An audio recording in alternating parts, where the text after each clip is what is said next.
Well, hello, welcome back. I'm Claire, this is Purple Poppy, and on my desk today I have an array of things because I am going to start working on the Heirloom book that we talked about a couple of times in previous videos. Now, I did quite a lot of research on YouTube and on Etsy, and it became apparent that most people that have made and recorded videos of the process, and people that have the books on Etsy that are labelled up as heirloom journals, seem to be basically I would say 85% plain paper that people can add stuff to, and just sort of 15% of paper that's been decorated. And I looked at it and I thought, that's not what I would consider an heirloom journal.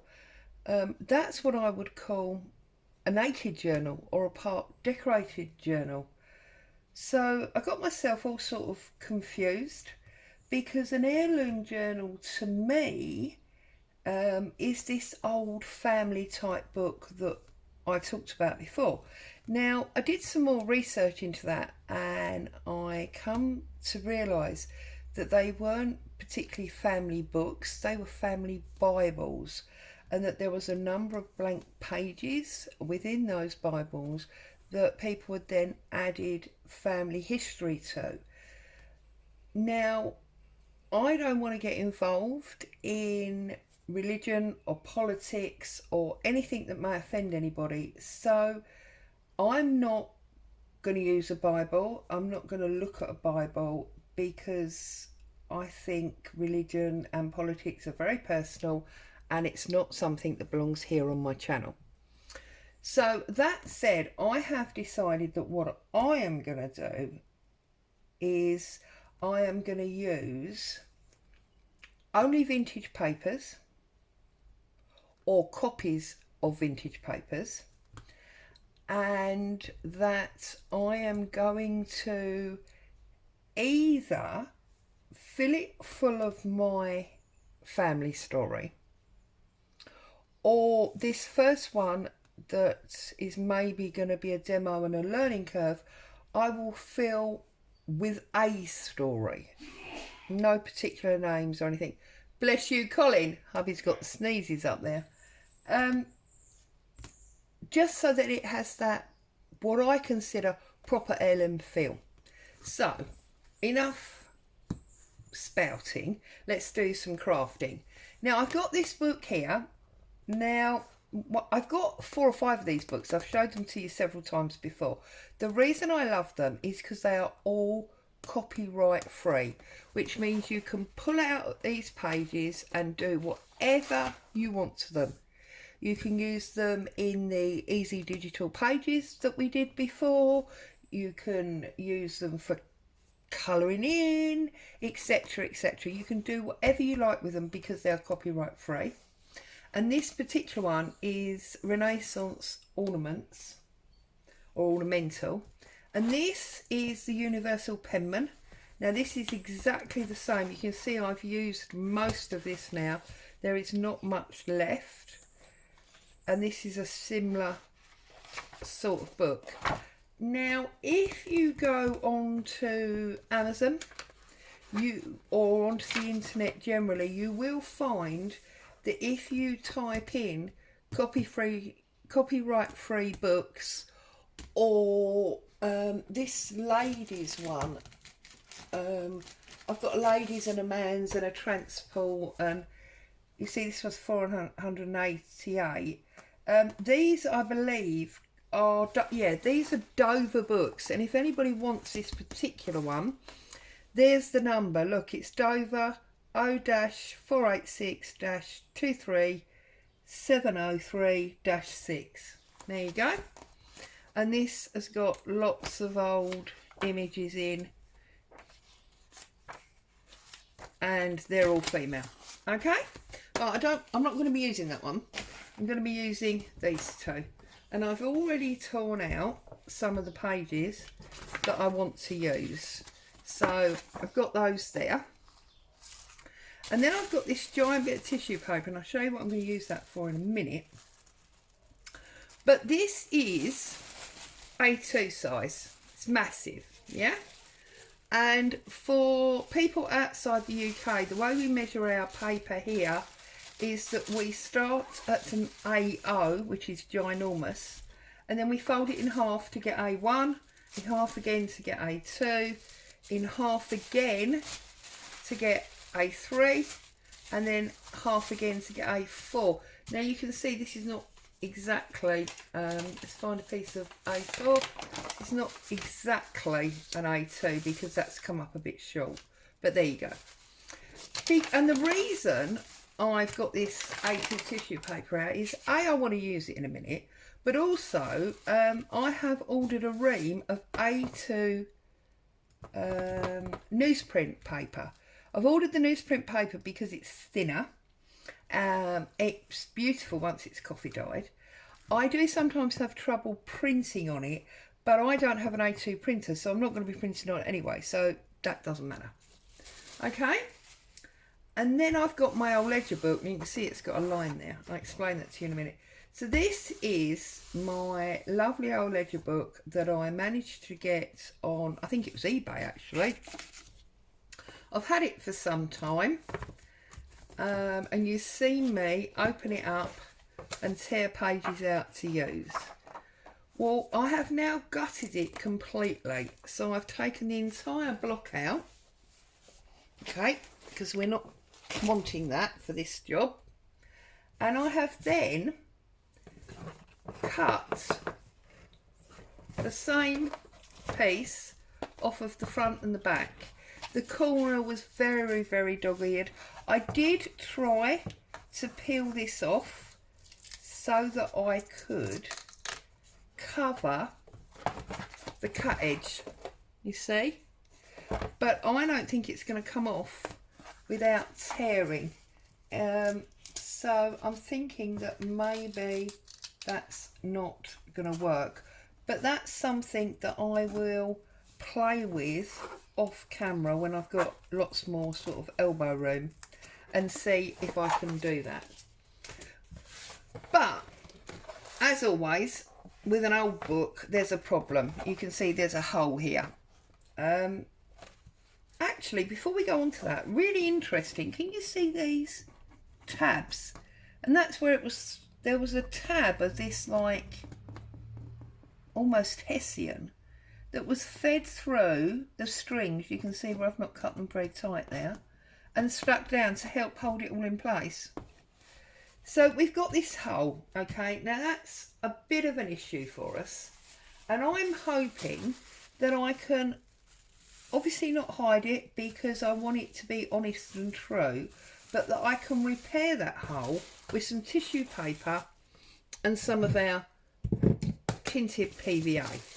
So the first thing I'm going to do is I'm going to get myself a piece of tissue paper that I can actually handle, and because obviously this is too big, that's awesome, because that means that we can trim this off at a later date when it's dried out a little bit. So first things first, let's get a piece of drying cloth tissue for our paintbrush. Okay.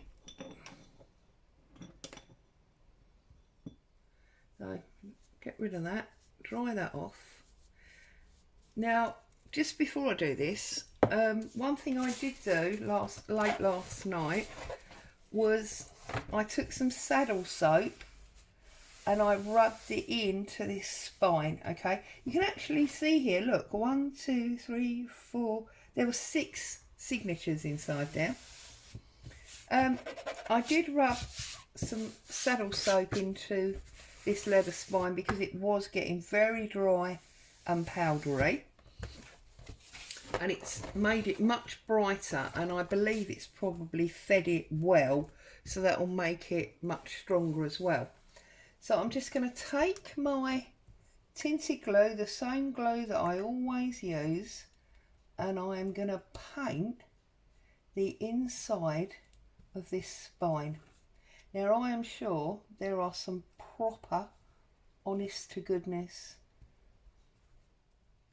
book preservers out there that would go crazy at me doing this, because I'm sure there are much more technical and skilled ways of doing it, but I think for the purpose that I want to use this for, this is going to work just fine. So just get that extra little bit of glue that was up the side, and now what I'm going to do is I'm going to lay my tissue paper on, and I'm just going to push it down, and of course this is going to act in the same way as a napkin would, okay, because I'm sure you've all seen when people use tissue paper to make imitation leather, and they glue it and screw it up, and you get those creases, those worn creases like you get in leather. And I'm just going to fold it back on itself. Now obviously if you're wanting to craft along, I know it's highly likely that you don't have the same kind of journal or ledger that you can pull the cover from, in which case all you need to do is create it from card. So if you've got nothing else, you can layer up 3 or 4 bookcases, goodness me, 3 or 4 cereal boxes, okay, and that will give you a nice thick card that you can then manipulate to be your big heirloom journal or book, because obviously not wanting to brand advertise, but I know that I always struggle to fit a cornflakes box on the shelf in my cupboard because it is such a big box. That's obviously here in the UK. I can't speak for anywhere else. But that does mean that because it's such a big box, that you're going to get this lovely oversized book, and for me that is probably the most important element of this heirloom journal. A, the aging, and B, the oversize that you just don't get with modern books. Okay, so you can see now that I've gone back and forth and layered that over. So there's actually, see if I can see, there's 1, 2, 3, 4, 5, 6, there's about 7 layers there. And obviously I'm going to want to set that aside to dry.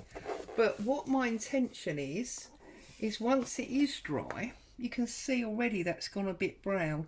I'm going to use a variety of inks and stains and try and bring that up to at least a dirty damaged mark, if not a bit of faux leather. Okay, so I'm going to set this aside to dry and show you how I intend to work with these, because if I just bring in this piece that we cut off, you'll see that these big pages from these books are beautiful. They are actually too big height wise, They're not, let's get a ruler and see. They're not as wide. So if I take the ruler, I think this is from the spine. Yeah, this is 11 inches wide, but it's, do it that way. Well, look, it's over the ruler, so it's probably 12.5 tall. So it's 11 by 12.5. I've cut it semi-square.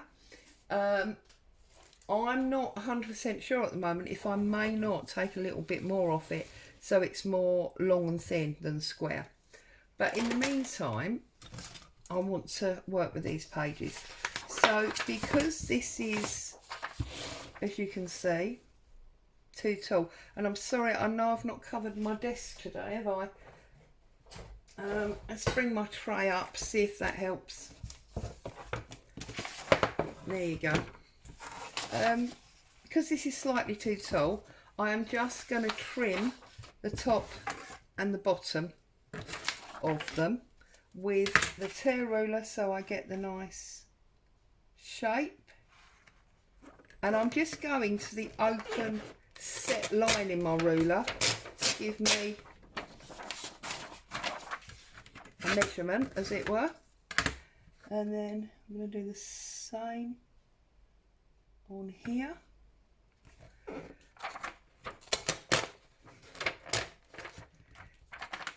I am going to try and get some of my paper, my handmade paper made, so that I can put some of that in it as well, because I think somehow handmade paper always feels vintagey, even if it's not and it was made yesterday. Okay, so that's that one. Now I know it's off to that side, but at the moment I'm not 100% sure where the font is here, and I'll show you what I mean.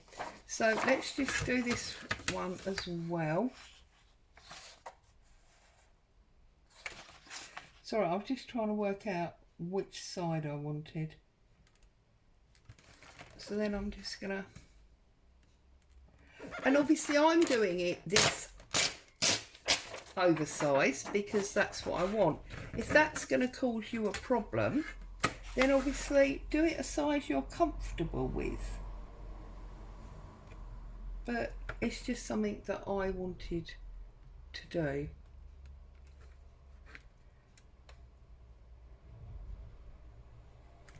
Okay.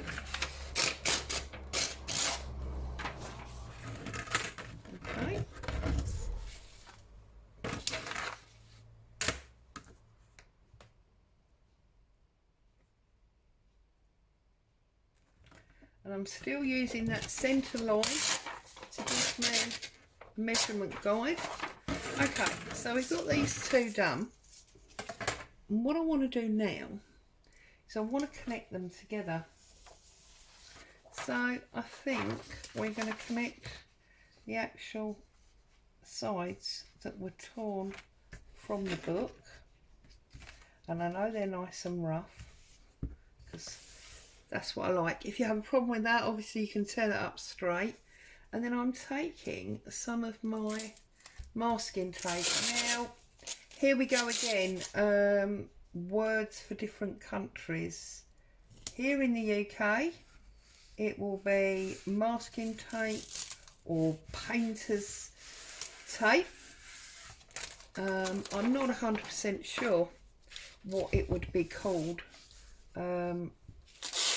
elsewhere. It's used to guide your painting so that you don't get paint where you don't want it. So it may be a case that it's called painter's tape, but I've come to the conclusion that if I sort of describe what its intended use rather than its crafting use is, it should help you work out what it is elsewhere, even though it's known by a different name. So I've now created obviously a double spread I'm just going to fold that in half like so. And that means that when we come to start putting our pages in, we've got double size page, which if I bring this, whoops, bring this back in, you see what I mean about sizing. You see that is just about a good height, but it is short. Now because we like varying size pages, the fact that it is short is fine, because my A2 paper that I'm going to coffee dye, obviously I can take to the edge and other variants. But there is a little bit of me that says, is it better tall and thin, and get rid of that extra bit? I will decide as time goes by. Okay, so I'm just going to do that to these other ones in exactly the same way, and then I will be leaving you so that if you're crafting along, you can catch up before I come back, or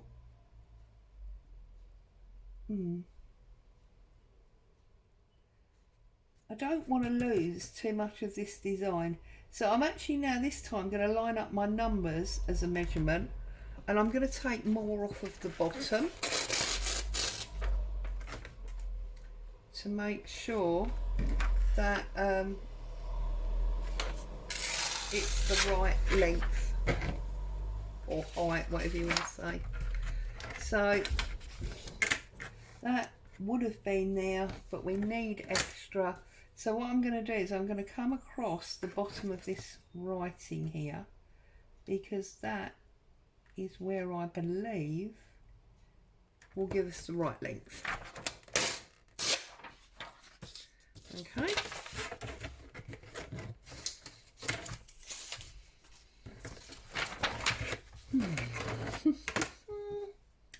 And then I'm just going to take this side off again. So, what has everybody been up to? I see a number of you gave me some tips about my jelly plate. Very grateful for your tips. I have been playing with it in the background off camera, trying to get something that I'm happy with, something that I consider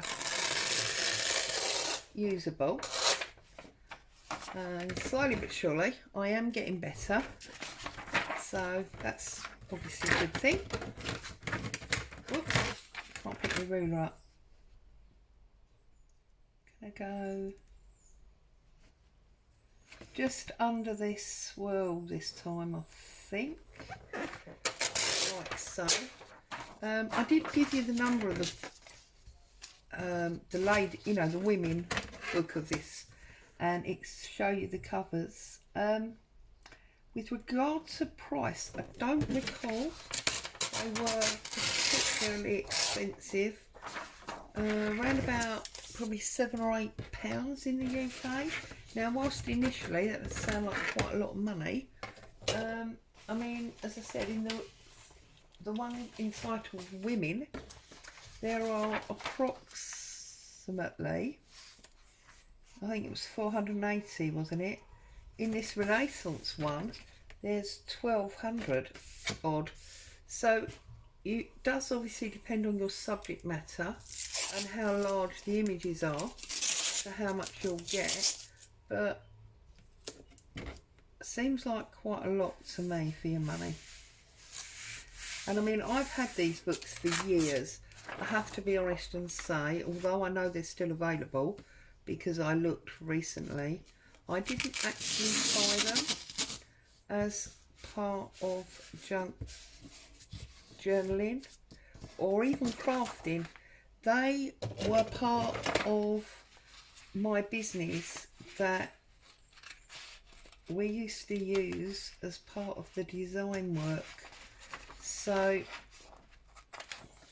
they technically were scrapped because they were already here, but they are no longer needed for the job that they were purchased for. So That's, in my term, scrap. Right, so that's that one. So we've now got 2 of these wordy ones, and now I've got 4 from the Renaissance book. So I've got this one that's got letters on it and a book plate, as I would call it. I don't know. Yeah, it is a book plate, and it actually tells you there it's a 14.99 book from Venice, and that the original print was 285mm by 188mm. And here I've got 2 book plates. But this page is actually the introduction page from the book, and it just says, today it takes only a few seconds to produce a book once the manuscript has reached the printer. And it just goes on to sort of tell you how the process used to be. So there you go. So these are, now these pages are actually slightly smaller. They're almost the size of the cut page anyway. So I am not going to cut these ones. I am just going to glue them, sorry, tape. I'm just going to tape them together. And then obviously next time I come back, that tissue paper will be dry, and we can work on using some ink and stain and such forth to try and disguise that hole, and hopefully by then I will also have worked out what I'm going to do with regard to the size, whether I'm going to chop extra off or not, and also now I'm aware that there's extra tape there and extra tape at the top there, so all I'm going to do is fold that in half, join that up, and then I will put it through my tear ruler and just take a little bit off the top. Okay, let's do it that way round, because obviously tearing the tape is quite hard. Just tear that across, because this masking tape is a little bit like paper, so it does tear quite easily. As you saw, I often tear, but you have to make sure that you stuck it down properly. I often tear it off the roll rather than cutting it.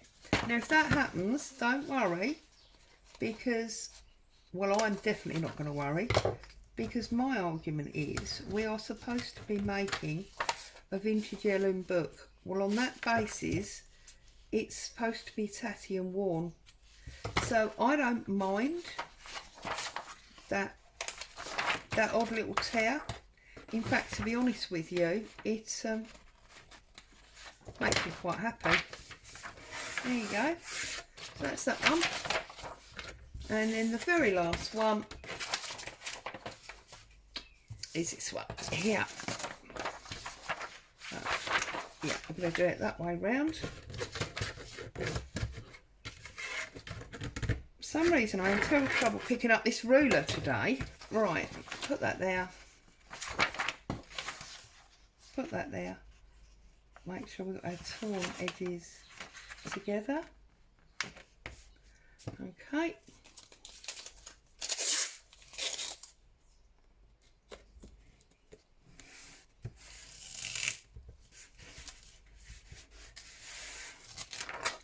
Right, so, and then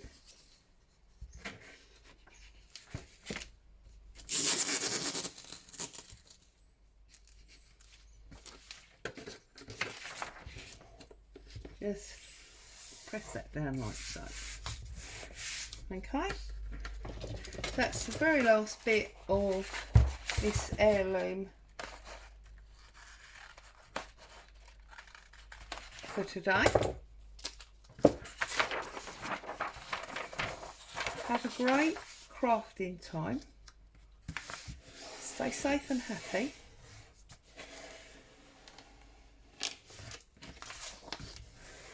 And I'll see you all soon. Bye for now.